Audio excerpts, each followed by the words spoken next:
And good evening. We are live at Grumpy Acres Farm. All right. So, past month or so, we have been talking about the three pillars of modern homesteading. We talked with All American Prepper on the food aspect of it. We talked to Hacks from Hacks for the Homesteader for the modern self reliance portion of it. And tonight, we're going to talk to a guy that has kind of become a guru on the subject of the third pillar, which is community. So I want everybody to give a big round of applause in your own house to Tag from Lifetime Free. How you doing, man? Doing good. How are you? Pretty good, pretty good. Well, like I said, tonight we're going to talk about building community. And personally, I think out of the three pillars that I spoke about, that is probably the most important one because it supports the other two as much as it supports the bigger idea of living a life done free, right? So I want to thank you for coming on. I know you're busy. Kind of gonna let the subject go wherever we want. Although I do have two things that I want to talk about before we get into the actual meat and potatoes of building community. Good. The first one is the idea of the noble lie. This is something I was reading about. If people don't know about it, the noble lie was a part of a story that Plato wrote, and it's a fallacy or a lie that is perpetrated by the elite in order to sustain social harmony so that things don't fall apart. And I started thinking about it, Tag, and I kind of want your thoughts on this. There's been a lot of noble lies told to the American people over time. Yeah, you think? some of them have dealt directly with things that affect people's communities. Mm-hmm. And the one that popped into my head first was the idea that the government can be a provider and the government can be the head of your household.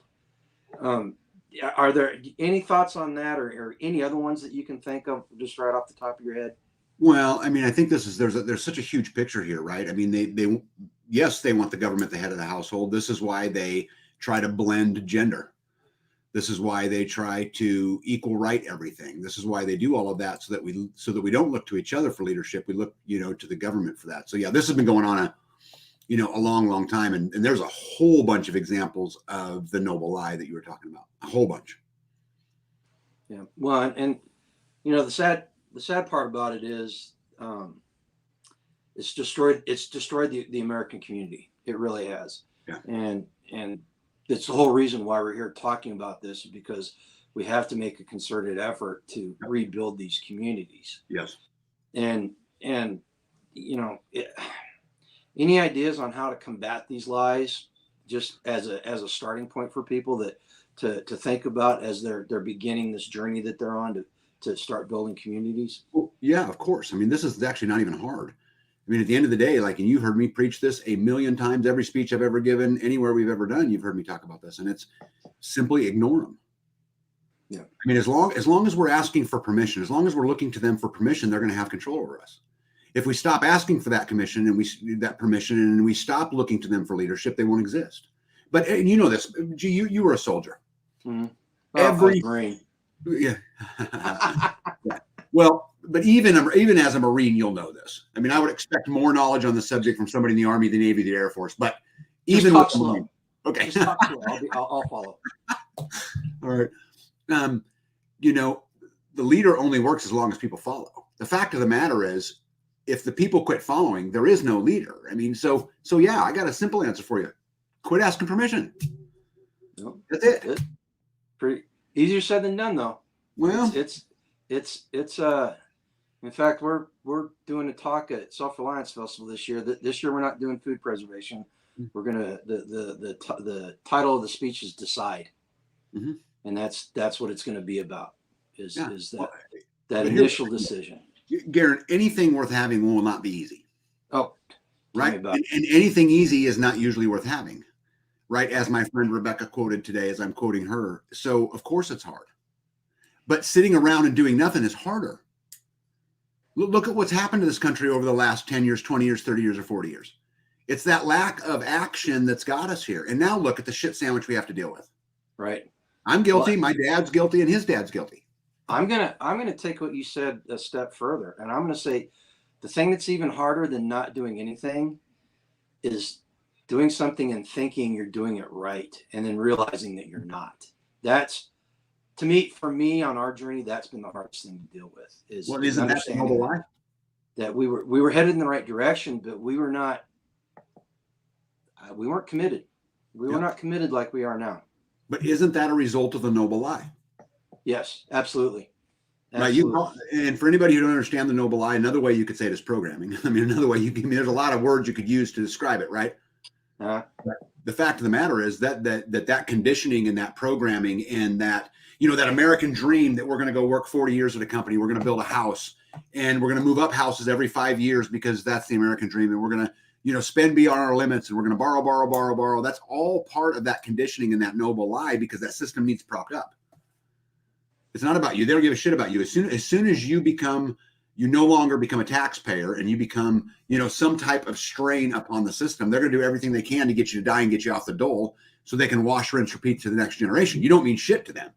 All you are is a method in which to keep the entire lie up and going. That's it. Yeah. And you know what's really, I'm saying funny in a Schadenfreude sort of way, not funny haha. It's kind of sad, actually. There's an entire segment of the population that, now that the demographics are changing, that are figuring out that they no longer matter as much because of that very subject you were just talking about. Yep. And it's really coming as a shock to them, and because they've been so long believing the noble lie, and now that the reality is hitting them in the face, it's kind of hurting them. They're getting a rude awakening. Yeah. Yeah, and that rude awakening is going to continue. I mean, I think I quote you all the time, G. A long, long time ago, you had said to me, "Nothing's going to happen," kind of pissy in a grumpy mood, kind of. You said nothing's going to happen until, you grumpy, right? But nothing's going to happen until the soccer moms and NASCAR dads feel the pain. Yep, exactly. That's a good G quote, right? And that's absolutely true. But the problem is that pain is beginning to be felt further and further and further. Right. More and more people. Right. We're on the verge of World War III, and we're sending hundreds of billions of dollars overseas, and yet we have many, many people at home. I know a lot personally who are struggling to pay the bills because rent's gone up the roof and milk's gone up the roof and everything's expensive and all of that stuff, and yet their attention is somewhere else. They only care about you guys at election time, by the way. Yep. That was, it's kind of funny you bring that up, because we were just talking the other day. When I got out of the Marine Corps, we lived in a 900 square foot house, $310 a month mortgage payment, 2 kids, made way less than I make now. And because of all the inflation without the kids, without the mortgage, we're living the same lifestyle we were living back then. Yeah. Where's the only thing difference is that the house is paid off. Yeah. And I don't care what anybody says, we own this property. That's right. I don't care what anybody says. The whole taxation thing I was talking about with Spags, we own this property. That's just the truth of the matter. Okay, so defeat the noble lie by ignoring it. That's right. Correct, 100%. And you build community, you build parallel, you build all that, but that all is just a side effect of ignoring them. Ignoring them is the beginning. I can't lie on this. That's a hell of a lot simpler answer than I thought it was going to be. Okay, so the next thing. So our friend is always saying that every decision we make is an economic decision, and that it's not necessarily money that we're talking about. It's some sort of capital. And I had heard this before, but I did some reading up on it, getting ready for this live. Social capital. And I disagree with that statement, just for the record, but continue. Okay. And I did not realize how, as we've built the community, I did not realize how important social capital is to the whole process. And not only, even before you get to the point that what the community does in regards to social capital, what the lack of it has done to our society and the situation everybody's put in because of that. You want to tell people a little bit about social capital from where you're sitting and how you think it's kind of shaped the narrative that we've got going on, if you will? Yeah, sure. I think I want to start with saying that every decision in life is an energy decision. It's not an economic decision. And this is Okay. important, in my opinion, it's important to make the distinction. And I understand exactly what Spags is saying, super brilliant guy. But the fact of the matter is money is nothing more than an exchange of energy. And so, and when you talk about whether it's social, whatever, it's the same thing as that. Where are we applying our energy at any one given moment? Am I applying my energy building a fence, or am I applying my energy going to your house to have a party with the rest of the community? Right? It's an energy decision. And so when you talk about social capital, I kind of tend to look at that more as social energy use, and that, when people are willing to give of themselves and to do that next step and to donate their energy, which is the single most valuable thing you have. It's a finite resource. Your gas tank is only so full, and when it runs out, it's going to run out, right? Mm-hmm. Money, I can make more money. Yeah. Just a fact. But the fact of the matter is my gas tank is where my gas tank is, right? On the energy scale. So, and for anybody out there, when he says his gas tank, he's talking about his physical and emotional gas tank. He's not talking about his physical in his vehicles. That's what he's talking about. No, I'm referring to you were born with X amount of energy to expel through the course of your life. Right? You have so many days on this earth. It's finite. It's not renewable. It's not any of those things. You can absolutely make more money, which is why I disagree with the statement that every decision is an economic decision, because I think every decision is an energy decition. Where do you put attention? I think the concept behind both of them are exactly the same, though. Yeah, I think they are. Okay, let's backstep, because Barb asked, what is social capital? Okay, Barb, so social capital, it's okay, a set of shared values or resources that allows individuals to work together. Mm-hmm. It's the ability to obtain resources and favors, information for your own personal use. Mm-hmm. It's how members of society band together, because in a shared goal. Let's see. Yeah, you mean give me a community example of that? Yeah, go ahead. Okay, yeah. So this will help Barb and others as we go through this. So let's say that I pick up the phone and I call for a homestead rotation, which you guys know we do out here in our community. And 30 people show up to the homestead rotation, and a few people who are in the community don't show up. Now, they didn't show up maybe because they were sick or whatever, and that part's fine. But let's say now the next week or the next month, G pulls a community rotation, and the same people aren't there. What happens is pretty quick, you haven't gained any social capital. You've gained no chits, as the movie Waterworld would say. So when you pick up the phone and call and say, hey, everybody come build a barn for me, nobody shows up. Well, why? Right? Because I wasn't there helping you. Because you wasn't there helping out. That's right. So you don't have the chits. And so what I always try to do, just as the counter to that, what I always try to do is when there's something going on, I do everything I can to be there, because what I'm trying to do is save my chits, so that when the day comes, I really need help, or when the day comes, there's a big project coming on, or whatever it is. When I put out a call, everybody will come. You know why? Because I earned it. Right. People ask me all the time about, through my channel and through email and that, how do you get into the inner circle? This is such a funny question to me. We were just talking about this today. And I always tell them, be involved. That's it. Yep. That's the magic question, right? Those of us who are involved are the ones that sit down and, right? That would be what it is. So I need younger social capital at 70. It's getting harder. Yeah, energy capital is rough. Yes, it is. Okay, now I'm gonna talk about something you just said, the whole chit idea. Yeah. I understand it, but I'm not sure at this point in my life. I'm not sure I really like that analogy, because of the problem I've had with keeping that ledger running in my head, and I don't want people thinking that we're out here keeping tally. No, we aren't. Yeah. We're not keeping a ledger on each other. We're not keeping tally. It's just a part of human nature where these things naturally happen, and it doesn't. When you're keeping tally, you run a risk of being too concerned about it. You know what I mean? And you can end up, number one, you can end up shooting yourself in the foot by making yourself crazy, like I have a lot of times in the past. But you can also get to the point where it's like, I'm not helping that guy because he's not helping me. You know what I mean? Yeah, but it's our own version of the social credit score. Right. In a lot of ways. And there's no tally. It's not like you're keeping track, but I can just tell you that if in a community environment, if someone's never there, I'm not going to invest my energy capital into it. I'm just not going to, because it's so valuable and I have so little of it. It's not a burn. I don't dislike them. I wish them the best of luck. If I'm, can assist in some way, fine.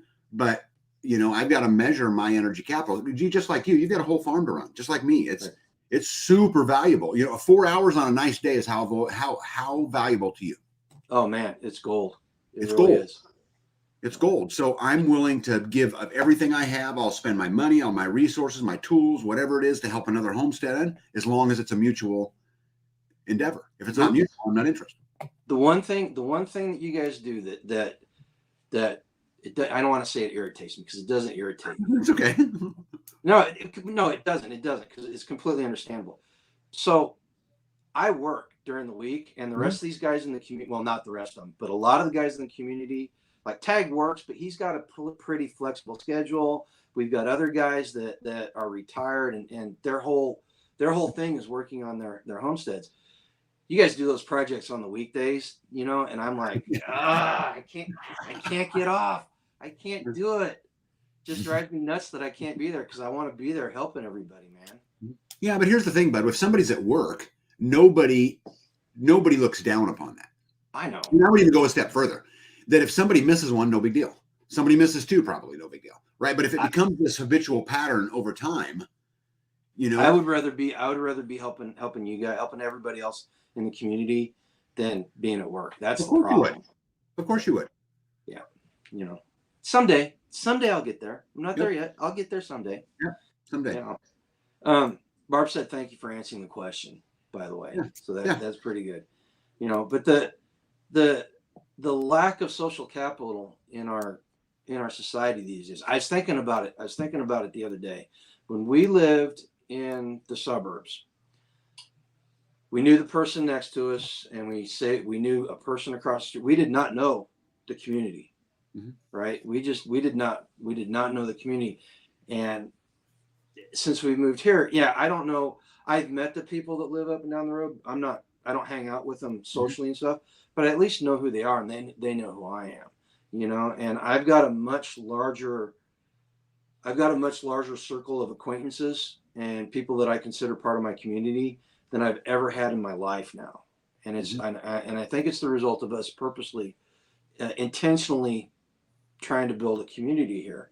You got any insights into somebody that's not in a community, but they want to start building social capital, but they're not, they live across the country, they can't commit to something here, but they want to start building social capital somehow, even though they're not connected with the community. Any idea on how somebody could do that? Yeah. Can I ask a question before I answer? Are you referring to someone, let's say, out of state, who has the intention of being here but can't be here? Well, that or somebody that's in the chat right now that wants to start figuring out how to do it and wants to start building some sort of social capital, because it's not building social capital is not something that comes naturally to a lot of people. Yeah.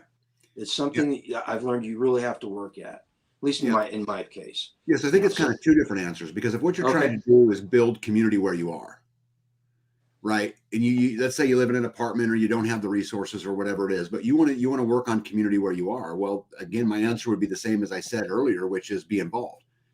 Go find a farmer, help them out, go help with gardens, find a community, go to your conferences, go to these things, look on Facebook. I mean, you Google homesteading group in Wisconsin, I promise you there's hundreds of them, right? So, I mean, you can begin to build social capital by being active, even if it's just on the internet, right? In Facebook groups and in those kind of things. There's a lot of groups I'm part of in different social media platforms that discuss things like off-grid living, which is something I really enjoy, learning how all the widgets and all of that stuff work. So those people who are in there, who are answering questions and who are active, I think are building a form of social capital, so that when I ask a question and they answer, I'm like, oh yeah, that's a smart guy. He's had a lot of really good things to say in the past, right? And so there's a lot of ways to go about doing it. If what you're talking about is building social capital inside our community or any community, and let's say that, that you're out of state, it's really, really hard to do if you aren't here. Make sure you're taking a couple trips a year, right? Come down to the Midwest Preparedness Festival, come down to, or wherever you are, right? The Wisconsin Preparedness Festival, whatever it is, and get involved and be kind and be part of the solution. And I think you begin to build trust which also helps with social capital, right? Because the amount of capital or chit you get paid per event has a lot to do with your honor, how much somebody trusts you, and are you worthy of it, right? Which is something that's defined 100% by your actions. And so I think you can do both ways, but that's why I asked the question. I wasn't exactly sure which way you wanted that question. Well, it's good you differentiate it, because it's different answer for different situations, right? Yeah.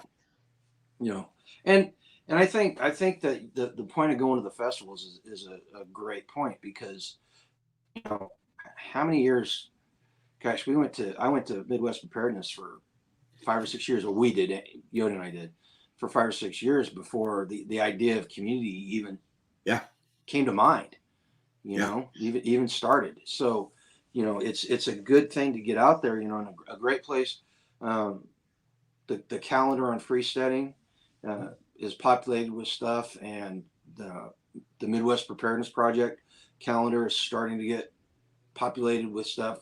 A lot of a lot of the same stuff, but it's growing. Mm-hmm. There's a whole um, there's a whole community out there that's pointing in the same direction as what we are, as far as trying to build this stuff and get people going on the right channel, or the right track, if you will. And so I think that's a great point. Going back to the original thing, the first thing you have to do is decide. You got to decide you're going to do it, just plain and simple. Yeah. Grumpy, Okay. I know hundreds of people who are sitting on their couch paralyzed because they're analyzing, right? I know so many of them, and I tell them all the same thing: put a stake in the ground. You're going to make some good decisions, you're going to make some bad decisions, but until you take that first step, you're never going to get anywhere. Right. Okay. So we've talked about how people can combat the noble lie that the noble lies, plural, that are destroying our communities across the country. We've talked about the idea of social capital, and what it does, well, what the lack of it does, and then how to start building it. Let's go into, and this is where you've got a little bit more expertise than a lot of people, because you've kind of by action have been a little bit of the driving force of helping enlarge the community here. And talk about some of the ideas that you have whenever somebody finally gets to the point where they're either looking to start their own community, or they're looking to go together with a group of people in a community. First off, does community look the same for everybody? No. No. Give me some No. ideas of what community looks like. Yeah. So, as you know, G, I've traveled around a lot. I've spoke a lot about community and about how to form it. And I visited a lot of communities. Last year I was at, Jim Gale's Food Forest Abundance in Florida, for example. And so that's a, homesteading community, but built very, very different than the way, our community works. And what I mean by that is it's way more loose, right? People come in and out of it really, really fast. When, for us, we have almost, no turnover, right? I mean, we don't have people coming in and out. It's just not how it works. Right. Here, I know that other communities that have strict rules, who pay dues, who have a council that runs it, or whatever it is. And we don't do any of those things, and so they're all very, very different. When I went to Michigan to speak at the Anyone Can Farm experience, there was a clear number one kind of leader guy there. And, he kind of dictated everything. But again, that's not how it works here. I tell people this all the time when they say, man, Tag, you built a great community. I'm like, you don't understand. I didn't build a great community. A whole bunch of great people built a great community. It goes on every single day. And, it just happened to me, today and yesterday. I've got a lady coming in from Pennsylvania who is interested in looking at the community, maybe looking at land. And I can only get to so many things. And so another community member stepped in and helped her with arrangements for where to stay and what's going on, and it just got taken over. It wasn't me. I didn't do anything with it but exchange a contact. That was it. That's the only role that I had. And so they're all very, very, very, very different. But I'm going to tell you from experience, and I grew up in the model of there's one person in charge, right, that makes all the rules. And those systems, in my opinion, are doomed to fail. I don't think they'll ever make it, just personally. But yeah, so there's lots of different ways to do it. In Missouri, if someone has, say, 80 acres or more, they could sell, like, she's looking for community and property. Yeah. Yeah. So I'll tell Barb, you what. I'll with tell you what, Barb. Drop us an email on our YouTube email, the real grumpy acres at gmail.com. Drop us a line. Just so happens Yoda was a longtime real estate agent over on the Missouri side, and she knows people. She, even though she's not practicing real estate now, she still keeps in touch with people, and she knows people that can help you. If not directly, they can put you in touch with people in Missouri that can get you pointed in the right direction. And then go to Midwest Preparedness Festival. Guarantee you'll meet somebody that is semi close to you. Guarantee it. the other thing is that in the rural areas, which is typically where 80 acres is, sometimes it's hard to break apart acreage like that. It's not simple to do, and if the land had already been broken apart in the last so many number of years, they don't want to do it again or whatever. But so it's going to have to be the right situation. But I think to Grumpy's point's exactly right. Go get involved. It's the single greatest thing you can do. If I wasn't willing to step out and put my neck out on the line a little bit, right, a lot of the community wouldn't be here because I had to use YouTube and I had to use, some of those things. Grumpy, you too. If we're not out there preaching it, so you got to be willing to put your neck out on there. When the fact of the matter is, I know it's going to surprise a lot of people. I'm really not this big extrovert. Right? I don't mind being alone. I don't mind being quiet. I don't mind any of those. I just don't. But we have to be willing to get out there, and so you're going to have to be willing to get out there. Yeah. That's one of the things that we realized early on is if we truly believe what we say we believe, then we have to expose ourselves. And I can't tell you how many times I've had people email me, don't do that in your videos. Don't, just don't do that. And I'm like, you have to let people know, you have to talk to people, and you have to open up and share your experience with people. If you're not doing it, and that's something, that was one of my calls to action on New Year's was go out and be evangelical about this stuff. You have to get out and you have to talk to people, and you have to share your experience with them and let them know that it's not just you. It's there are other people out there going through the same thing that you're going through. Yeah. Well, and again, at what point in time are we done hiding? I mean, I think that's really my question. When are we as a people going to stand up and say no? When are we going to stand up and start ignoring them? I mean, my dad's father ignored them, and then my father ignored them, and through the vast part of my life, I mean, not ignored them. My dad's father complied. My dad complied. I complied for a large part of my life. When are we going to start ignoring? And when are we going to start standing up and saying, hey, I'm not hiding anymore. I have nothing to hide. There's nothing that I do is illegal. Nothing. I have freedom of speech through my First Amendment right, and I'm going to express it, and that's the way it is. Exactly. So, once you and I'll take it a step further, and I kind of did this, but it's not like it. I haven't done it before on a whole lot of other occasions. Once you make that decision, burn your boats. Land where you're going to land, and burn your boats. Yep. Burn that bridge, metaphorically speaking. Do whatever you got to do to make it so you cannot turn around and go back. Yep. And I really appreciate the people that came across this land when there was nobody out here, and had no way to go home once they got out here. Yeah. And it was like survive or die. Thank God it's not that extreme, but it metaphorically, it can seem like it at times. Yeah, well, I think at the end of the day, with what we started this conversation with the noble lie, with all of that's going on, we cannot trust them. And anybody who told me, walked up to me and said, man, the government's so trustworthy, I would really think there was something wrong with you. I mean, I just would. So, I mean, we have to start that. And again, I don't know if we're going to talk about examples of the noble lie, but there are so many of them, even in our just recent past, in the recent part of, the United States, there's nothing to go there for. There's nothing to request from them from. All it is manipulation, greed. That's all it is. There's nothing else there. So we have to start creating our own systems. We have to start creating our own communities. We have to do it. Because if we don't, the alternative is Nazi Germany. Yeah. Yeah. Man, just so many. That could be a whole right live by itself, is the noble lies. Right. So many of them. I mean, I think that, all combined, you know what the effect is exactly like you were talking about, inaction. Mhm. Inaction. You're either They you're want either you They want you inactive. yeah, you're It's either not on purpose. complacent Mhm. or you're fearful. Those are the two default settings for a lot of the American population these days. Yep. And I'm not gonna lie, for a long time I was in either Mhm.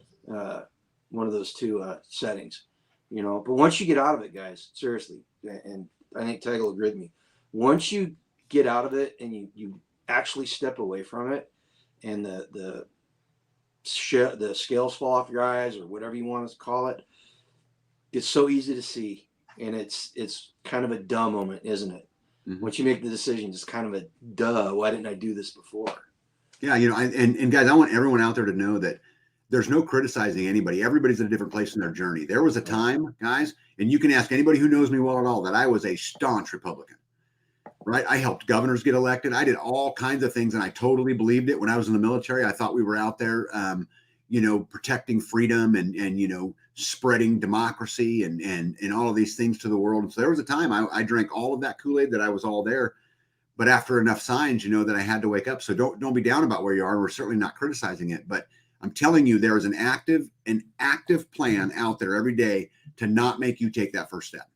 That plan has to do with your mortgage. It has to do with your interest rate. It has to do with, moving up to the nicer house every single day. It has to do with the potato chips. It has to do with the soda pop.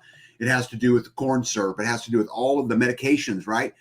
Everything that goes on in the world today. It has to do with the status quo. It has to do with the Nike commercials. It has to do with all of it. It's one gigantic noble lie that it's so noble that even the nobles believe it. Yep, absolutely, absolutely. So, on the topic of communities looking different, one thing I want to touch on is preppers and the idea of the prepper mag. That's a form of community, and this is where I've been pretty vocal about it. Preppers and homesteaders are not too terribly far removed. We're just different places on the same spectrum. Yep. So if you are not, if you're in the prepper side of the house, you're not in the homesteading house. This conversation about building community is just as applicable to you as it is to the person looking to move out on acreage and doing all this stuff, because you're spending. In fact, I'm gonna probably go out a little bit on a limb and say it's probably even more important, because the smaller your landing pad is, the more important all these things become, because they're just magnified when you get so many people in such a small space. And my hat's off. I know people that have had the same mutual assistance group for 17 years, and it's basically the Hats same off to core people. Oh, hats off to them. That's a hard thing to do, them. man. That's a super hard thing to do. Because one of the I've told people this before, but one of the reasons why our community works so well is because we've all got our own spaces that are far enough removed from each other that if we upset each other, and it happens quite often, Oh, yes.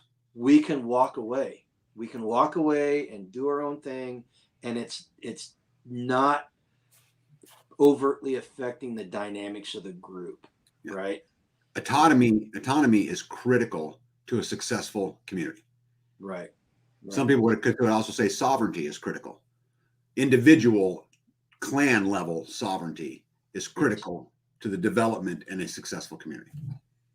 Well, and I remember when we had our first discussion on building community. It was out when you were still working on pod one Yeah. on your house, Yeah. and we had it out there. And I remember that was the big conversation, was autonomy and sovereignty.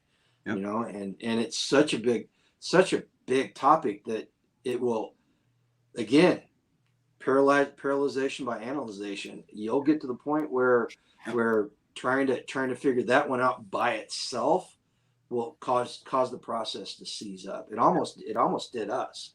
Yeah. But circumstances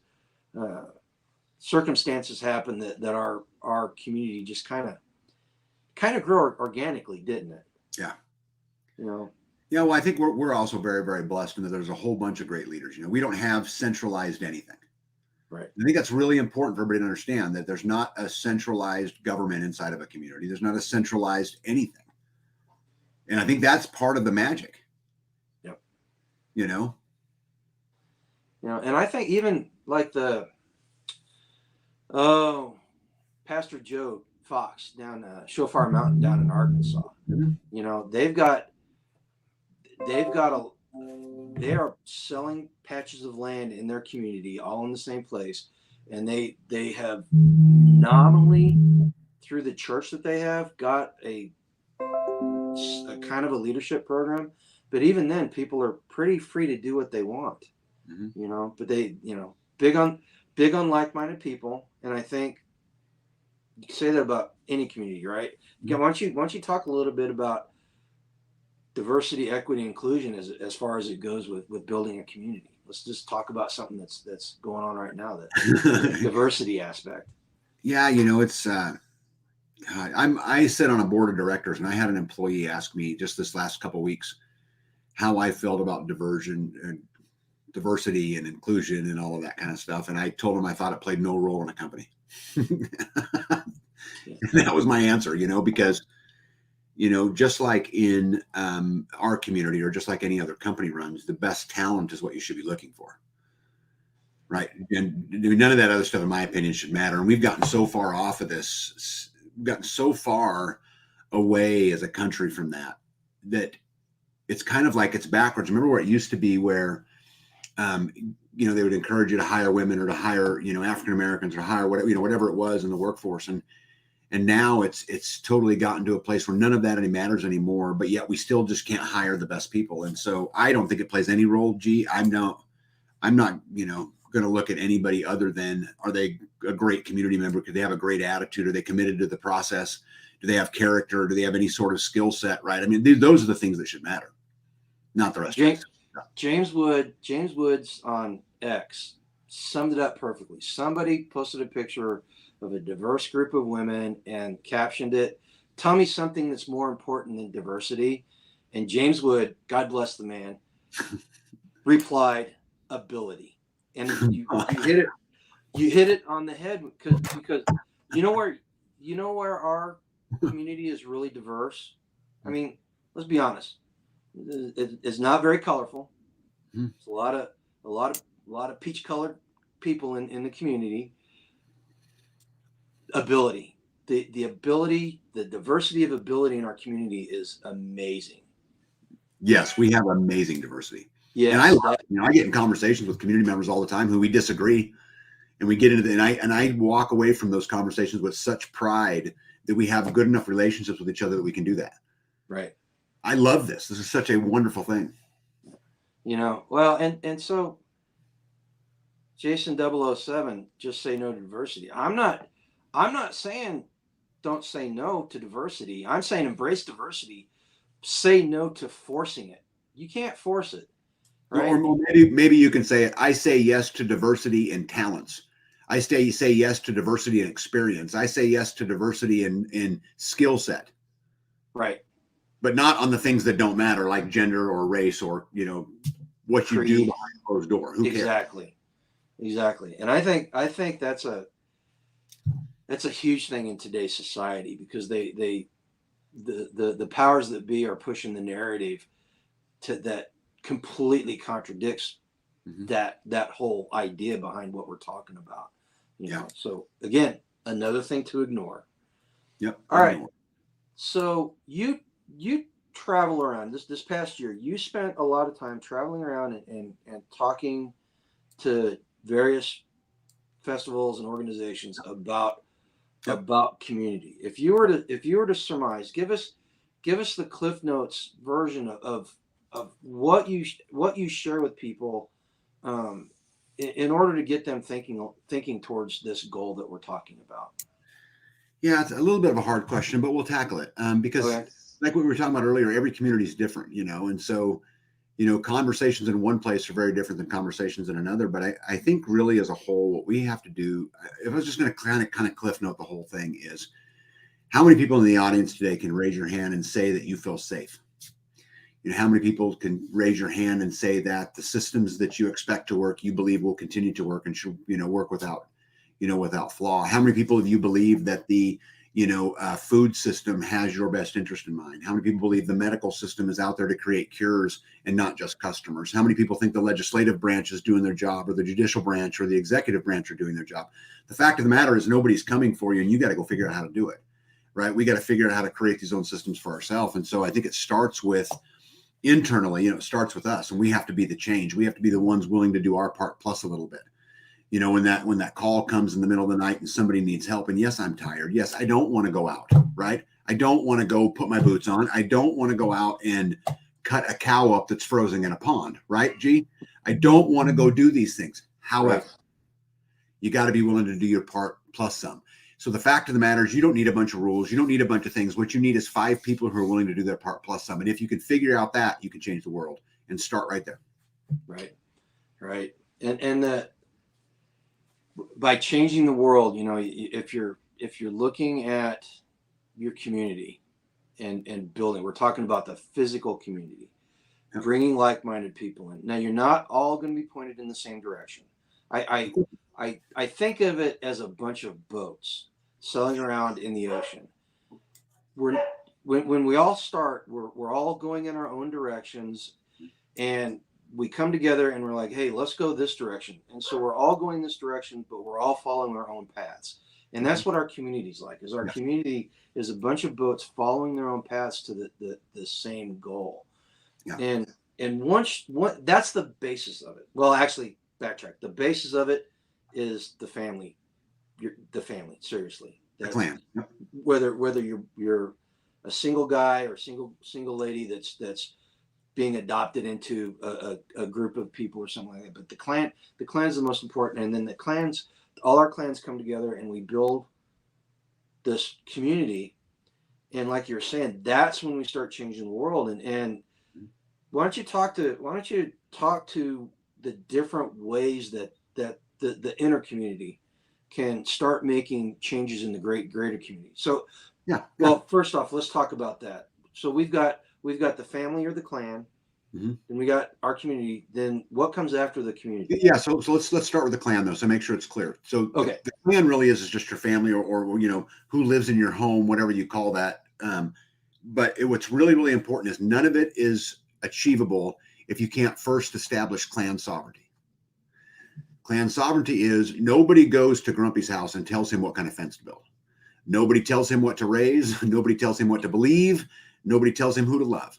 Nobody.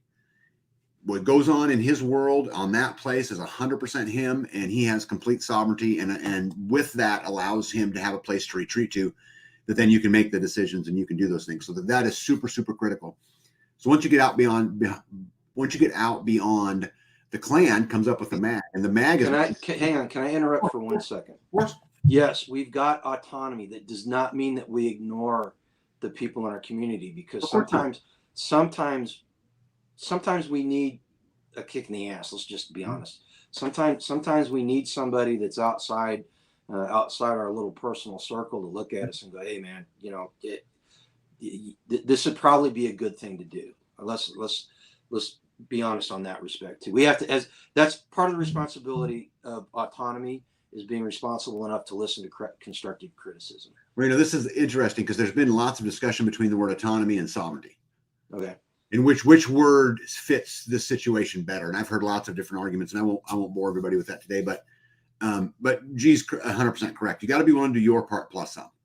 And I've been at New Year. My challenge to everybody is, what did you do outside of your own circle, outside of your own clan, outside of your own being to further freedom? What was your plus sum? When we talk about we have to do our part plus some, if you can't identify what your plus sum is, you're not doing it. Yeah. If you can't identify it, you're not doing it. I promise you this is true.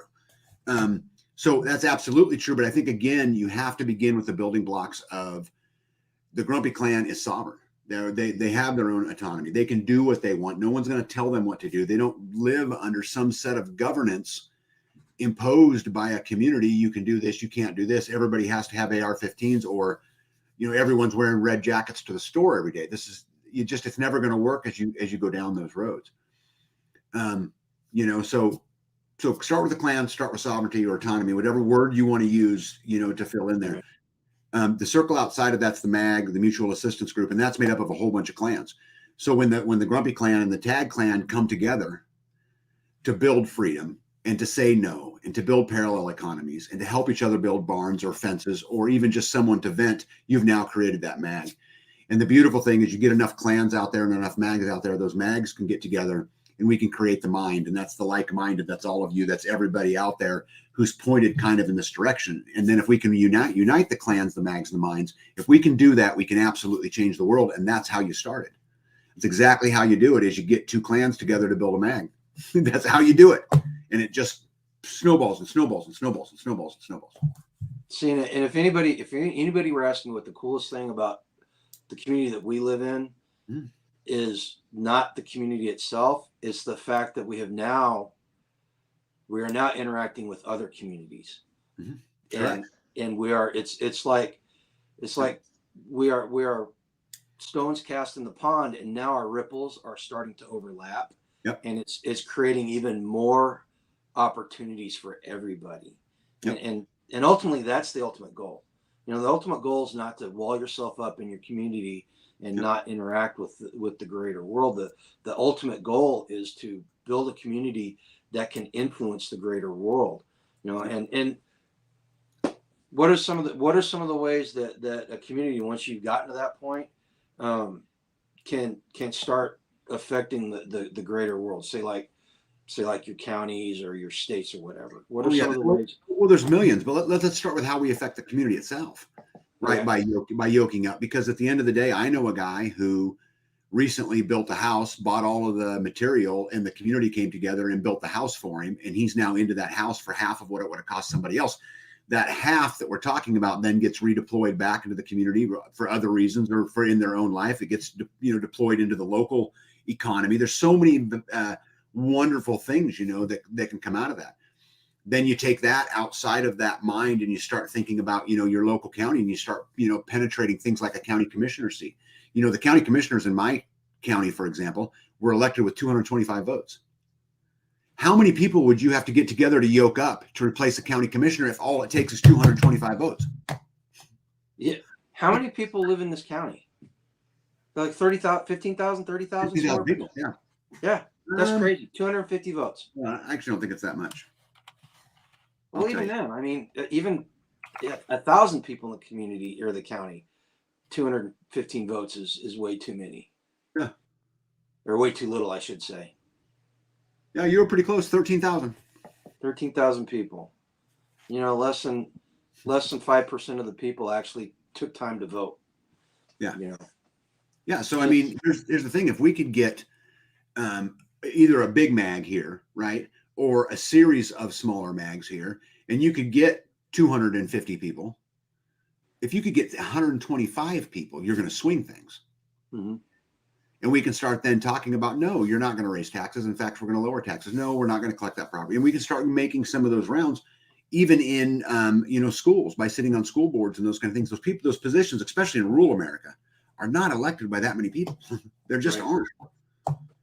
Well, and one of the experiences that we've had recently, and I was amazed at how much just 5 or 6 people showing up and being at the meetings, how much difference that makes. And the smaller the government meeting, the more impact those 5 or 6 people have. And I knew that people showing up had an impact. I just didn't realize how dynamic it was and how much impact you had by doing something like that. It amazed me. Yeah. Yeah. It was so much that a county commissioner stopped Yoda when she went into his shop down in Topeka and wanted to have a conversation with her. Yeah. That's how much of an impact it had, which is in my mind amazing. There's a lot we can do, guys. And it goes way even beyond that. I mean, we can create the nice and naughty list. We can look in our county and know who to do business with and who not to do business with. We can create winners and losers. People can say, oh, that's not fair. But wait a second. This is what the noble lie does every single day. Yeah. This is what we're combating every single day. They tell you that, you are a Democrat or a Republican, and here's your 2 slave masters, and you get to choose between them. Yeah. Yeah. Well, and I think, since you brought that up, what dawned on me today? No, seriously. This was kind of I'm not gonna lie, it was kind of an epiphany moment, and it wasn't anything I didn't know. It kind of came into focus. I realized today that this next election is about not between two people. No. This next election, for the first time in my adult life, is literally two Americas. Mhm. It's a decision between two types of America and what it's going to be. Before it's always been kick the can down the road, business as usual, and now business as usual has gotten us where it's no longer business as usual, Mhm. and that's what the coming election season is. And gonna be honest with you, the vote at the federal level, honestly, I don't think will change anything. Doesn't mean I'm not going to vote. Just I don't think it'll change anything. But the vote at the county and the city level makes a big difference. So yeah, I be involved. Yeah, there's no political solution for what's going on the federal level. No, there's not. No, go vote John Galt for 2024. Write him in. Because I think you talk about two different Americas, but the fact of the matter, it's really kind of 1A and 1B in a lot of ways. Because although I hope that one side wins over the other, the fact of the matter is we still have the swamp, we still have the corruption, we still have the greed. They're still feeding us poison foods. They're still corrupting our children in schools.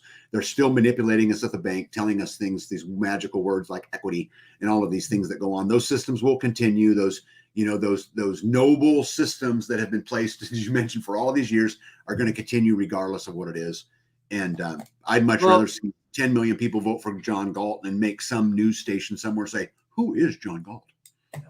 I'm not gonna argue the fact that they're gonna continue. I'm just saying that one direction is gonna keep us going full speed, the direction we're going, and the other one is gonna put a speed bump in it and maybe allow us a chance to change things before they get out of our control. That's all I'm saying. Here's the thing, but it's changing now. And 25 governors have now back, and I know you've probably seen this on the news, have now backed Texas and are sending resources to Texas to help combat the border issue, which is freaking fabulous. Mm-hmm. It's absolutely fabulous. You have more and more people standing up every single day in our country, and there's so much to be hopeful for. I think the change is happening right now. Now, certainly, if the election goes one way, we'll help that change accelerate better than another way, but maybe not. Maybe the other way, the shit sandwich continues to pop out on us and looks worse and worse and worse, and that accelerates it. But either way, change is coming, folks. Oh yeah. Change is coming. One way may actually the one way may actually put the soccer moms and NASCAR dads back to sleep, and the way that we're going now may. That's right. Just put the paint on them to the point that they finally decide to do something. So that's exactly right. Thanks for peeing in my cereal. I'm good at doing that, G. I'm trying to stay positive here, and you're messing me up, man. All I'm saying, guys, is that go vote. Go vote the candidate you want to vote. But I'm going to tell you something. If you put a whole lot of weight in any of them, are going to do anything for you, I think you're mistaken. Yeah. So here's the thing. Go do whatever that makes you feel happy, whatever makes you feel like you've participated, whatever it is. But at the end of the day, go home, put your boots on, put one step in front of the other, get free, go out there and yoke up, right? Mm-hmm. Build community, build connections with other communities, and begin to tell them no. Why don't you explain to people the concept of yoking up? Because it's simple and a lot of people understand it, but they don't know what you mean by that. Yeah. So yoke up comes, actually, I learned of it from American Roots, which is another YouTube channel. You guys should go out there and check them out. Jess and Joe, who are at really the beginning of their journey. Not totally at the beginning, because they've got a lot of things done. They've purchased land and they're building, they're doing these things, but they're at the early stages of their community. And this is a term I learned from them. And apparently it comes from the Bible, which would never be able to quote it exactly how that reads, but talks about yoking up two oxen, right? To pull as a team. And if we can yoke each other up to pull as a team, me and G can get yoked together. We will accomplish way more pulling that wagon than we would pulling them in separate directions. So think of G's boat analogy, but yet everyone's tied to each other. Yeah. I love that name, Anarchy Television. Yeah. It's like HBO when it first came out. Yeah. Okay, so I had something else, but off the top of my head, I can't remember what it is. So we've started building these communities. If somebody is trying to expand their community, they've established a community, and they've got their clans together, and they've got their mutual assistant group or inner circle or whatever you want to call it. How do they start reaching? What are some of the ways that some of the best ways that you found in reaching out and touching, contacting people, and getting the message out about what is happening in your community, and either promote doing it someplace else, or doing it, bringing people in? What's some of the things that you suggest they do? Yeah, well, we talked about you got to do your part plus some, and so that plus some is somebody inside that community needs to get out, right? And that message needs to be told. And we did it here by going to people like you and me, going out and speaking on community and doing these things. Guys, I can tell you, our community has benefited immensely from the efforts of going and speaking at conventions and festivals and other people's communities. And now it's grown to a point, I get emails all the time from other communities saying, hey, can you tell us how this works for you? Or would you share this with us? And I'm like, sure, we can absolutely talk about it. But what you have to do is leave the house. You're never going to do it sitting on Facebook, and you're never going to do it. You got to get out there and get busy on it. Or I don't want to say you're never going to do it, because maybe you could do it over time in Facebook, little pieces, right? But I don't think you can get to the big picture. I don't think you can get to that end. And you can be shut down. And you can be shut down. Right. And so I think you got to get out there, and it's, guys, if you got something, if you're in a community and you have a successful community, every festival will want you to come speak. It's not hard. Just contact them. Yep. I mean, I promise you, and get out there and start meeting people. And then, when you meet other people like, me or G, who has a community, reach out. Let's have some conversations. Let's figure out what works good and what didn't work good. And maybe we don't have to go through all the lumps. Maybe we can learn through each other. And maybe we can also celebrate our victories and have someone to talk to in our defeats, because you're going to have both of those as well. Mm-hmm.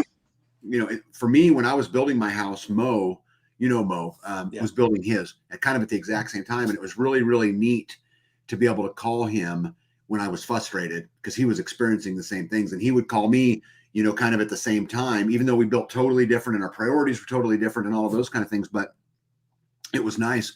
But this is also true for the building of a community.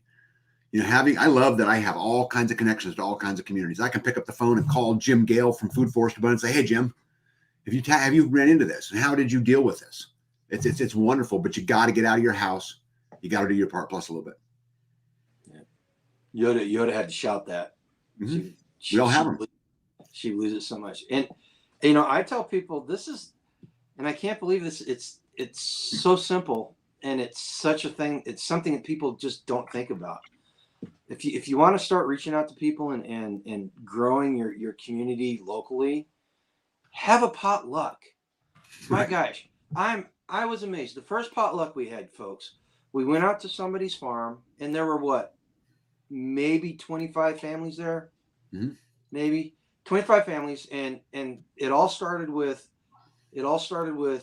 the person that decided to have it told several people about it and said invite 2 people. And it just grew, and we had like 25 families. There were about 60, 70 people there, encompassed 5 counties. Some of those people I've never interacted with again after that initial one, but some of the people that we met there live close to us and have become really good friends and really integral parts of the community for us. Yeah. And it's crazy. It's crazy how something so simple as breaking bread together one time can change your life and change the direction of the community, because our community became very much stronger after that very first one. Oh, yes. Right. Yeah. We exchanged contact information. We made a list of what people's skills were. We made a list of who had what to barter. Mm-hmm.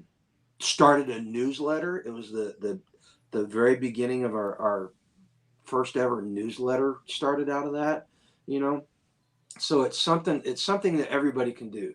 But again, like Tag said, got to make the decision to do it, and you have to put yourself out there. Yep. Guys, quit being afraid. I'm going to tell you something. When you stand up to them, they typically back down. So, don't be afraid. Yeah, don't be afraid.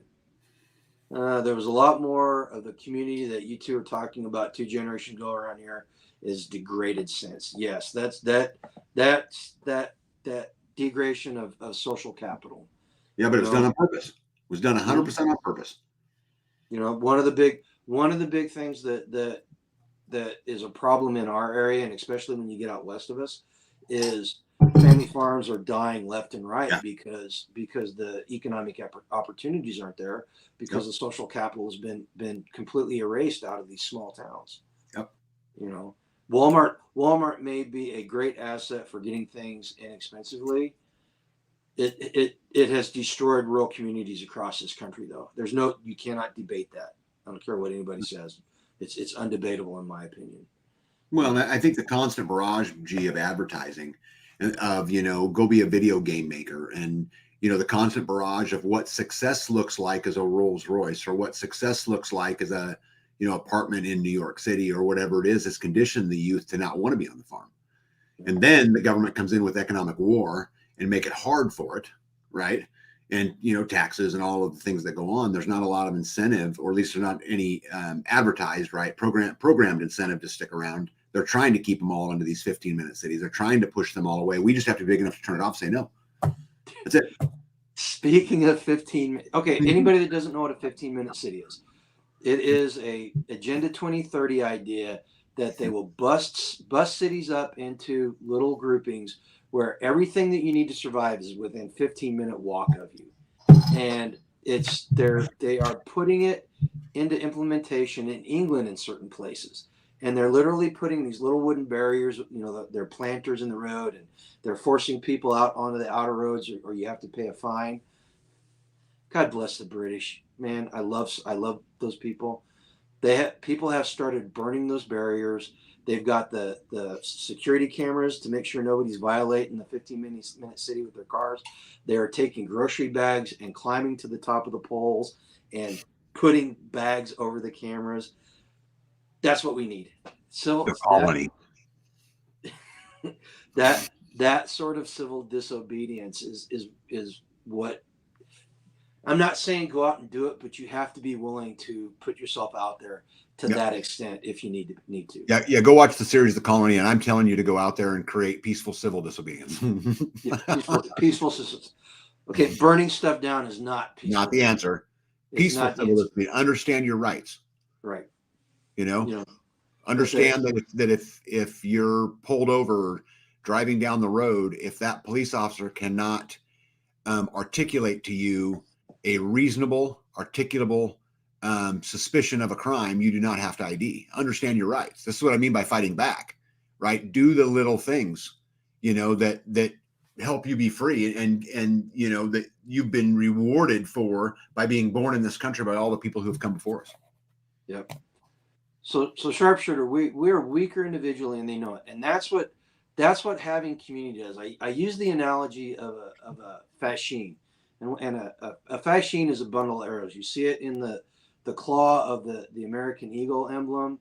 You see it in all sorts of the not doc. Well, anyway, it's a bundle of arrows. So you take one arrow, you can break that arrow very easily.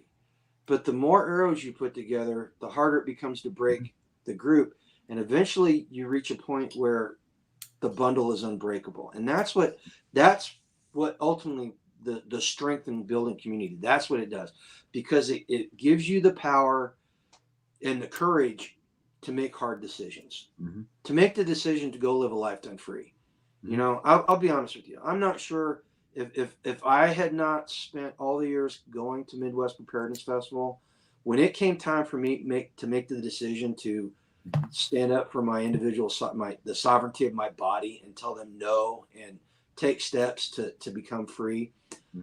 I'm not sure what that decision would have come and looked like. I'm not even sure if the decision would have been made the same if I did not have like-minded people around me. And we were geographically removed almost 200 miles, right, Tag? Yep. When I made that decision, but I had people that we had created this social capital together, and it gave me the strength to make that decision. And I know a whole bunch of people, that made that decision by themselves, and they've suffered for it, emotionally. They've suffered for it emotionally, and that's what we don't want to happen. We don't want people making these decisions by themselves. We want them making it inside the umbrella of the greater community and the greater idea of living a life done free. Mm-hmm. You Yeah, know? community is a critical part. I don't see how you'd ever do it. I don't necessarily think that you can get to 50% free without community. I mean, I don't know how you would get, and maybe you could get to 50, but you're certainly not going to get to 60 or 70, right? But I think community plays a integral role in how we go through this and who we depend on, because you can't do it alone. You got to depend on somebody. And so my choice is I get to depend on Grumpy, or I get to go depend on Biden. Those are my choices. Right. And so we have to pick it. But I think I don't see how you get even close to it without community. I don't think you can even get to 25%, man. And the thing that building the community does, so that I was trying to come up with the concept that I could share with people at the festivals. Mm-hmm. That was really simple and easily explainable, and people could grasp it. And that's where I came up with the 3 pillars of homesteading. Community, in my opinion, is the most important one. But with community, your food sovereignty becomes way easier because you're not doing it by yourself. I know that in the summertime, if all my tomatoes fail, I know that there are people in our community. If I need tomatoes, I can go, hey, you got a surplus of communities, and it's one of the permaculture concepts is sharing abundance. Mm-hmm. And that's what you do. That's what you can do in a community. And the modern self-sufficiency. If it weren't for community, I changed out a window attenuator on the truck this weekend by myself. 4 years ago, I would have taken it to a mechanic and I would have paid a lot more money than what I paid to fix it. But because we've got community and we've got some people in our community that have shown me how to do things, I can do it myself. You taught me how to build a house, and that's why these rooms are as square as they are. Yeah. Yeah. Well, I think something you said that's really, I want to edit that you said that you're talking about sharing abundance. And I think that's definitely true, but also underabundance. And I think what I mean by that is if somebody's in a bind, and firewood is a great example, right? Mm-hmm. We had a fire, all my firewood burned down outside. We lost the shed. We lost my firewood. Can we help? The community members would all donate a cord of wood. Right. They would. Even though they planned on using that for themselves as the year went on, we would figure it out, right? So I don't think it's not just a case of abundance, it's a case of looking out for each other. Oh yeah. When the coop fire happened, mm-hmm. There was so much going on, I could not take care of Angela, and I called B and asked her to come over and that's right, and help out, and she immediately came over and lent a shoulder for her to lean on while that was going on. Yep. And it that what you said cannot be overstated. Yeah. The ability to weather hardship as a group is a lot easier with community. Right. I think it's the voluntarism of underabundance. Exactly. This kind of concerns me. We got Jules in there promoting me running for office, and then Sharpshooter's like, yeah, I'd vote for Grumpy. Well, I would hope. I'll take that one. I'll take that one as a win. But yeah, you guys don't want me in a political position. Yeah, Grumpy. I would not get too excited because I think everybody in here would vote for a prune over Biden. Yeah, exactly. Just saying. I take it as a win because somebody's saying they're not going to vote for Biden. That's the point I was getting to. I would hope that I would be better than Biden. Yep. But like you said, a prune. Probably. Or a Marine, either one. Hey, just give us some crowns. Well, and that's one of the things that I've learned in the past couple of years too is it's okay to be grumpy. Yeah. So it's okay to be grumpy, but you cannot let it consume you. Yep. And that's what it's really easy. It's okay. Let's go there. Let's talk about some of the hardships. Whenever you choose, whenever you make the decision Mhm. to pursue a life done free, and you make the decision to intentionally start building a community, as Mhm. you know, a group of people. Yep. In your experience, what are some of the things that you'll run into that on a personal level and as on a community level will act as a roadblock, will act Oh as my goodness. something that will derail you quicker than Oh yeah. anything if you let it. Oh, there's so many. I mean, it's we talk about new level, new devil, Mhm. right? And the ripple effect. And we talk about all of these things, but shit, G, this as good as anybody knows this. There ain't a single thing I did that went according to plan. Oh, Right. I go out and I say, hey, I'm going to dig a well. Ring, ring, ring. What does a well cost? $3,300. I can do this right on. Woo, $3,300 until the well produces 2.5 gallons per minute. And I learn I need $12,000 more in order to put the cisterns and everything in that I need to get enough water in order to supply my family water. So I think those things come all along, but then there's the community side of that too, which is you get a good buddy who goes and we had this happen, bought this beautiful piece of land only to find out there's no water on it. And then that sends a ripple effect through other things, right? That sends an apple that affects everybody inside of the community. And so, but I think it's not about what happens to us. It's about how we choose to deal with what happens to us. It's about the attitude we take right then. Your beautiful bride said earlier that there's a lot of failures in it, and we fail, but we can also look at that as there was a lot of training involved, and look at the great things that I learned, through this process. Gee, what did you learn after your chicken fire? You lost 300 chickens. You lost a bunch of money. You lost a bunch of time. But what'd you learn? And how valuable is what you learned? and I'm still working on fixing these things. Is number one, I need a year-round water source. Yep.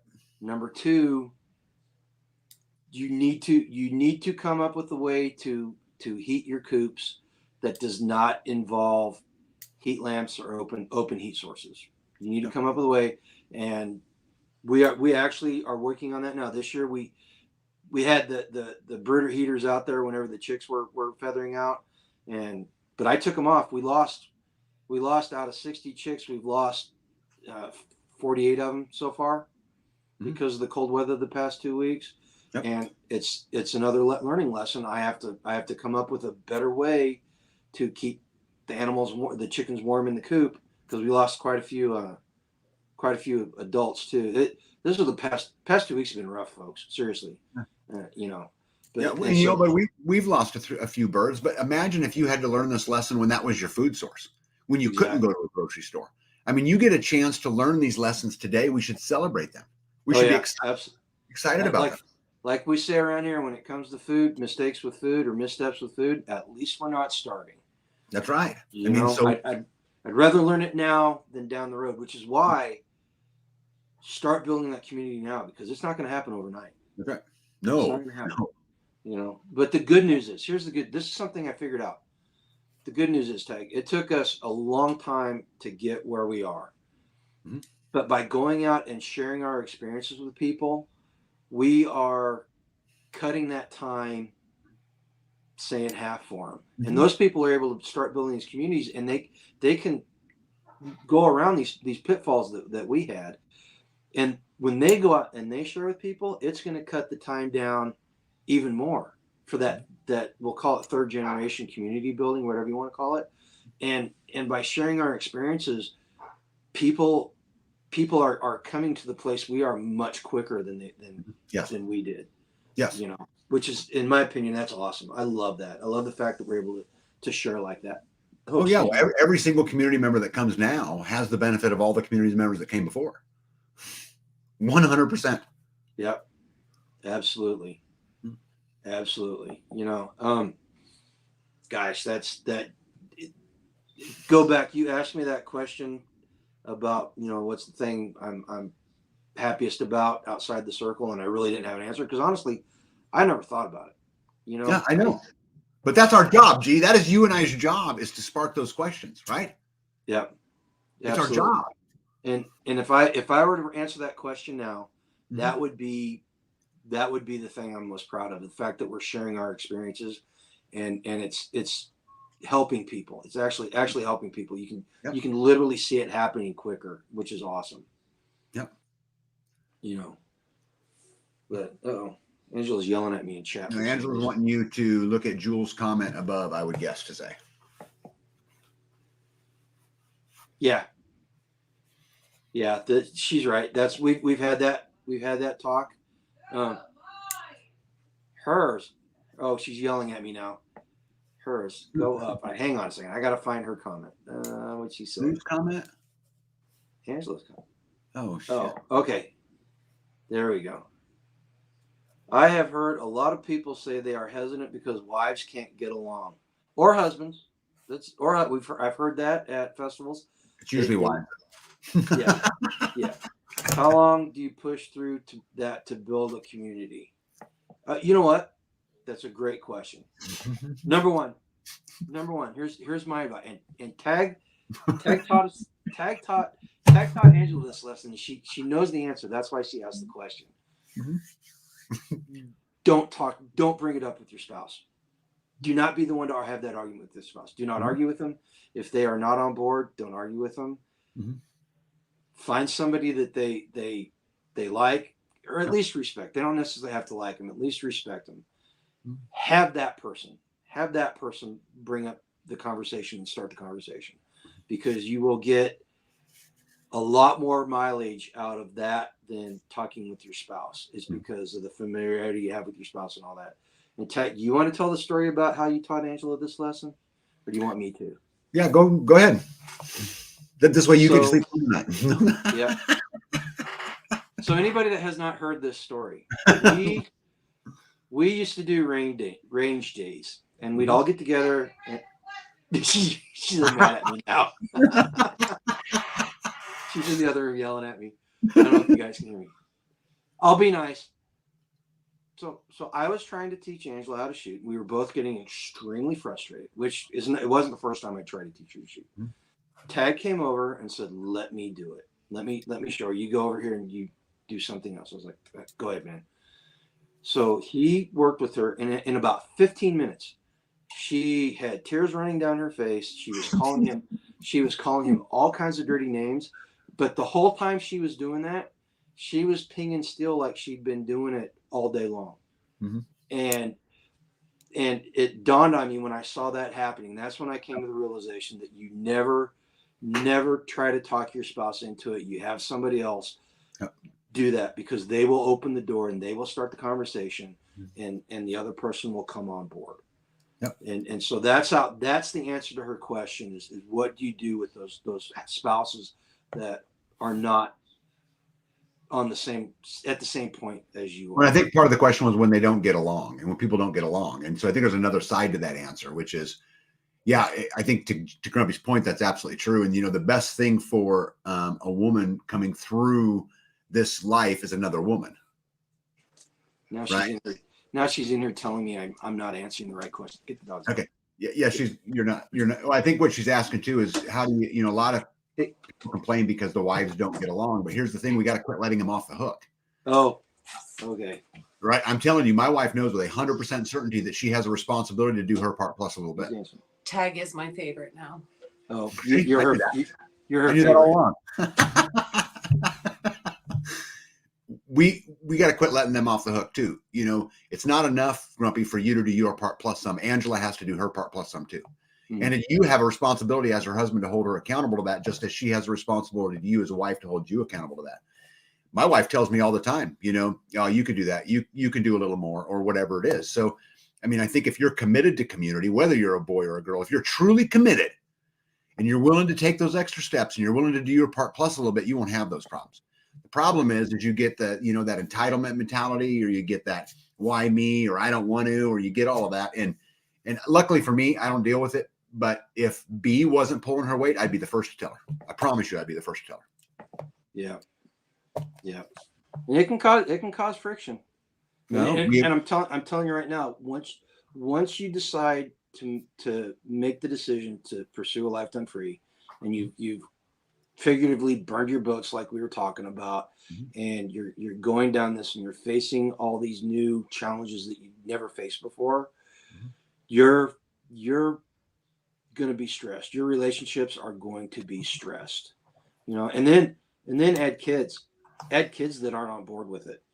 add kids into the mix. It just adds a whole new dynamic that you have to deal with. And again, that's another good thing about community now.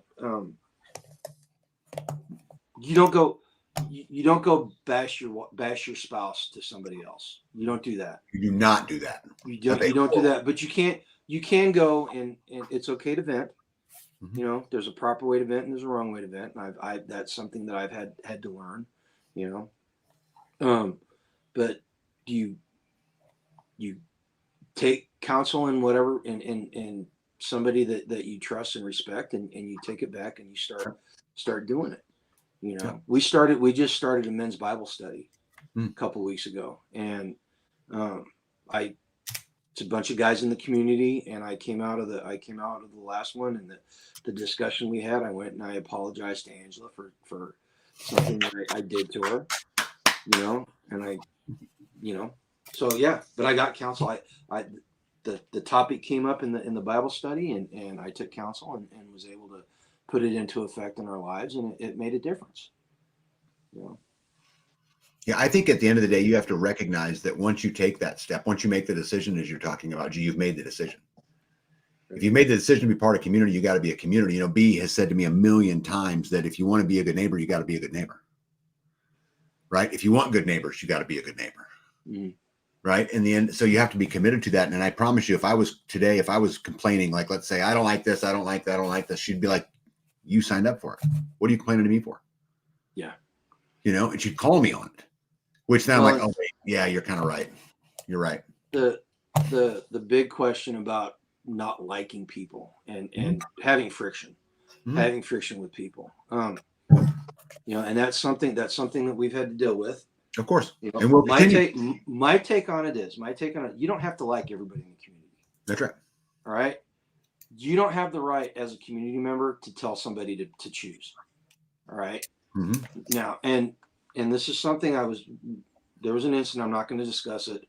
There was an incident, and I just let everybody know. I said, I'm not asking people to choose. I just want you to realize that if here's my reasoning, and I will step aside. I will not ask people to choose, but I will pull back and you guys do what you want to do. I wasn't telling somebody to choose. All right, that was not the thing. But that goes back to the whole autonomy and sovereignty thing, is because the way our community is built. If this person that I didn't like came into the community, to be honest, at this point, he would probably be a very good asset. Mm-hmm. I don't have to deal with him if I don't want to, Right?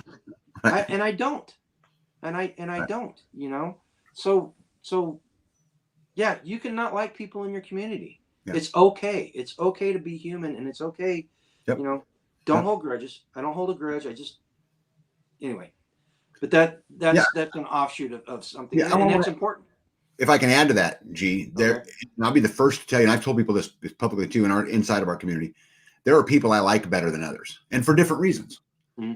Right? There are guys in our community that if you were to ask me, Tag, who's the first person you'd want to go drink a beer with?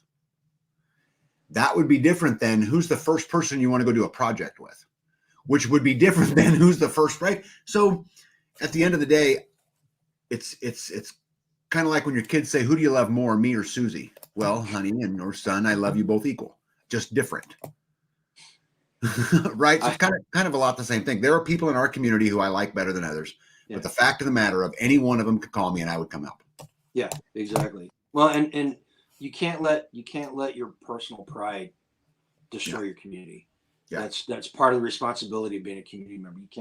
You got to put your pride aside, you know, seriously. It's probably one of the most important things. And I think Jules said it really well right there, but also the diversity, the different personalities, the different backgrounds, the different things also are wonderful too. There's so many great learning things that come from it. She's 100% right. Yeah. You know, so yeah, it's a growing experience. Yep.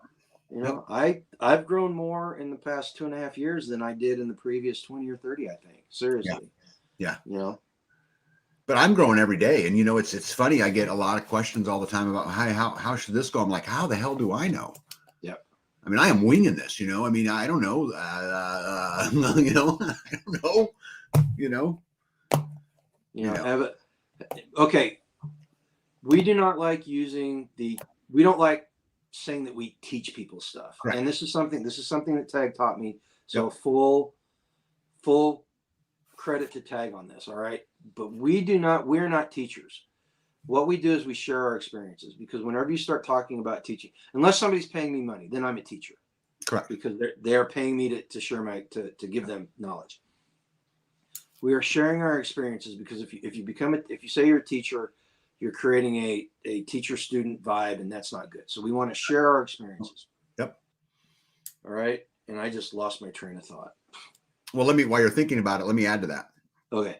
Anybody in my life who comes up to me and tells me they're an expert in something, I question them instantly. Oh yeah.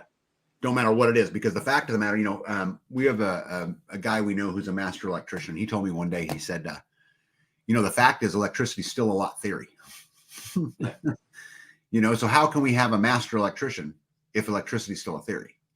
Exactly. Right. So like, I'm always sensitive to those things. Or someone says, hey, I'm a master gardener. I don't know about you guys. We've been gardening for 20 years and I'm learning every year still. Absolutely. We raise bees every year. We learn more than we learned the year before. I've been building stuff since I was a kid, and there's so much I don't know. There's more that I don't know than what I do know, probably. Yep. That goes back. That's what I was going to say. I talked about the teacher because I want to preface what I'm about to say. Yeah. As a community member, you need to have the soul of a teacher and the heart of a student. Mm-hmm. You got to be willing to share your experiences with people, like as well as accepting other people's experiences into your toolkit, if you will. Yep. Yep. But yeah. Tell me and I might forget. Show me and I'll learn. Exactly. Yep. Exactly. Yep. Oh, Tag's terrible at that, guys. You talk about mean. I was that cabin that I hated. He would come over there and I didn't know what I was doing. I mean, I could slap some stuff together, but it would not stay. And he would show me how to do something once, and he would go back over to his house and start doing his own thing and leave me to my own. And it's the reason why I hated that thing with a passion, because by the time I got far enough along on it, I realized that all the work I'd done to that point was just learning work, and it was not very good. It was not very good. How much more equipped are you to build today? Oh, absolutely. Absolutely. You know what comes next. You know the process now. Yep. You taught me to fish. That's it was definite. The best thing I could have done for you. Yep, absolutely. Absolutely. I still remember some of the lessons you taught me out there on that stupid concrete pad. Yep. It's the best way to learn, in my opinion. I like that. And I do that to people all the time. Yep. Like, how do you do this? So like, wire an outlet. Okay. Here, you put this here. All right. See you later. Finish your house. I will say this. It's taken Darren showing me mechanical stuff on the car. It takes a lot more showing me how to do that than it did you showing me how to construct stuff. It's not that it's any harder. It's just it's different, and I process it differently. Yeah. Yeah. No, sometimes personalities just don't exactly. It doesn't mean to hate them. I don't hate anybody. And I try not to. It's something I'm working on. I always try to remember that even the flaming liberals that are out there talking about, we need to install litter boxes in a classroom. Everybody's at a different place in their journey. There was a day that I became awake, and there's a day they'll become awake too. Now, unfortunately, by the time they become awake, it's going to be way, way, way too late. But the fact of the matter is, I think it's our job to help push people along their journey, not to, criticize them for where they're at in their journey. Okay, I'm gonna rephrase what I said. I don't hate people. It's not that it's not hating. It's my tolerance for certain people and certain ideas is very, very almost non-existent at times, and I have a hard time not voicing that. I'm getting a lot better at it though. Yeah, but I think you said it almost right. I think at the end of the day, there's a lot of behavior out there that I hate. There's a lot of actions out there that I hate, but there's not really anybody. Right. I mean, I don't like what they're doing. Okay, here we go. Here's a good question. Big B, what is the best way to ask a mentor? Well, first off, figure out who you want to mentor you and what you want them to teach you, Right. or mentor you on. First Right. off, Right. Yes. Seek out the person that's great at what you want to become great at. right, You know, and then ask them. And if what they tell you is they're an expert, run. right. Well, and we've had this conversation before. You know, we are reflections of the 5 people that we associate with the most. Yeah. All right. So if you want to become a better person in any given field, don't be the smartest person in the room on that field. Mm-hmm. Surround yourself with people that will show you things and share their experiences with you and lift you up. Mm-hmm. You know, and whenever you get to the point where you know this stuff, be the smartest, be the best person in the room with the people that need lifting up, and that's how you're sharing your experience. It's not that you're an expert in it. It's not that you're any better at it than anybody else. It's just you've reached out and you've asked people, and they've shared their experience with you, and then you're passing it on. Seriously. So. Yeah, I think back to the mentor question real quick. But if you're looking for one, again, find somebody out there. But I really would encourage you to listen to the way they answer a question, and go through that. I've mentored a few people through the course of my life, and a good mentor you won't like very well. I promise you. You won't, because what they'll do is they'll call you on all your excuses. Mm-hmm. We all have them, guys. I make them too, right? It's what I love about my wife. She'll call me on my bullshit. Yeah. Amber. Glad you can make it.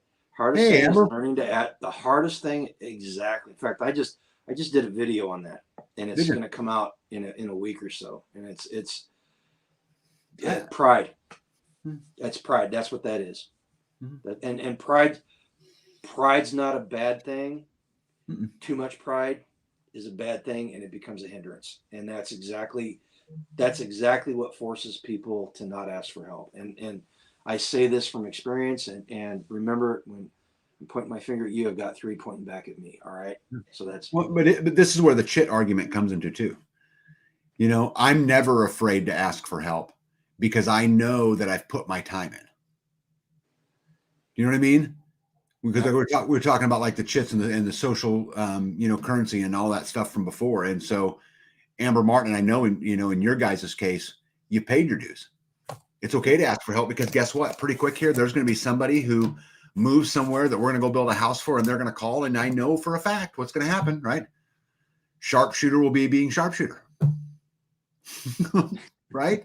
It's what it is. So don't be afraid to ask for help when you put your dues in and you're involved. This is why, like we talk about community, people say, how do I get into the community? Be involved. This is the key thing to the whole thing. Be involved. And if you do that, you then have the right to say, hey, I got this big project coming up, come help. Yeah. It's easy. Well, Tag, we've run up to an hour and a half. I like keeping these about an hour and a half, because once it goes over an hour and a half, people don't like watching it on the replay. So I want to keep people involved. Before we go, you got any final comments on the whole idea of community and what people need to be thinking about and doing? Yeah, community is such a dynamic, topic, and there's no simple, easy answer, and every community, is a little bit different. But I can assure everybody that's listening to me tonight, you won't do it alone. You can't do it alone. And the forces that are out there against us, and you mentioned them earlier, the food system and the education system and the banking system, right? And the judicial branch and the executive branch and the legislative branch and all of these things that are fighting us every single day. You're never going to be able to stand up to them alone. You have to create community. And you can say, oh, I don't want to break OPSEC. You can say whatever you want to say. And what will happen is you'll have to face them all by yourself. And that's a very, very bad thing. So again, I would include everybody to go yoke up. It doesn't mean you're giving up your sovereignty. It doesn't mean you're giving up your, autonomy. It doesn't mean any other things. That what it means is you get yoked up with somebody else to go and, try to live that lifetime free. And you can do it, guys. If I can do it, if Grumpy can do it, I promise you guys can do it.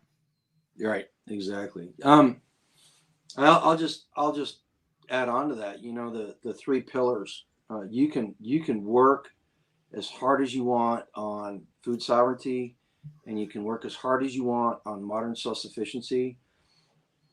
You will never get them to the point they need to be unless you build that 3rd pillar of community. and it's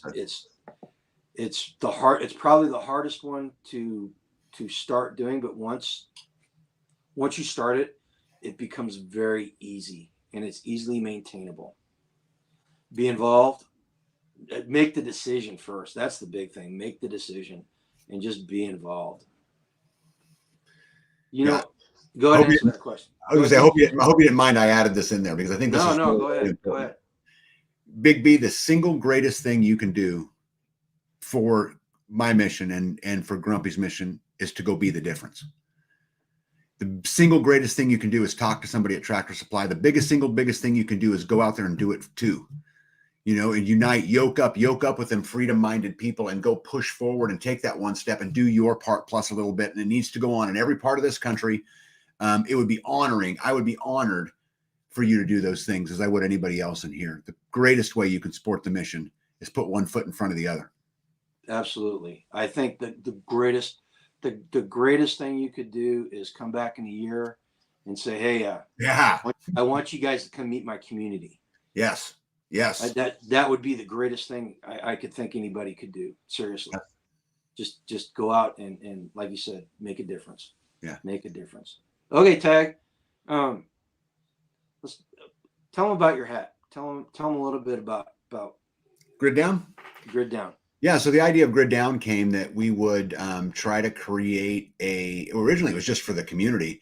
Could I find a way to put solar systems together that were less complicated and a little less money, and then I could help the whole community get off grid, and then a little bit of advertising, and it kind of took off. And so now we're, marketing these solar systems all over. They're really neat. They got the best warranty in the country, 25 years. They're super plug and play. They're about as easy as they get to install. And it was what started as an idea of just, kind of benefit my community, took off to be more, which happens to me all the time, which is kind of cool, I guess. So I don't promote it as much as I probably should on my channel and some of those things. I should probably get better at that. But I think energy independence, whether you do Grid Down or you do anywhere else, it makes no difference. Energy independence is critical. Energy is one of those things that they can wrap their noose around your neck and hold you hostage and make you do their bidding, all because you're dependent upon their energy, which is something we're so dependent on. So again, whether it's Grid Down, whether it's Snyder, whether it's Midnight Solar, whether it's whoever it is, go get energy independent. It's super important. Right. And I put the freesteading.com logo scrolling on the bottom. Folks, if you're looking for a place to find like-minded people, freesteading.com is a great place to start. It's free to join. It's an alternative to Facebook and these other things. It's like-minded people out there. Go sign up for free. There's the best place, in my opinion, on freesteading.com are the state pages. There's a state page for every single state, and then for international, right? Yep. Go join the one for your state or wherever you're thinking about moving to, and say hi. And I guarantee you will meet people that are like-minded, and you can start a conversation with. You may not become friends. You may never meet them in person, but it's going to start the conversation. That's the hardest part of starting a community, is starting the conversation.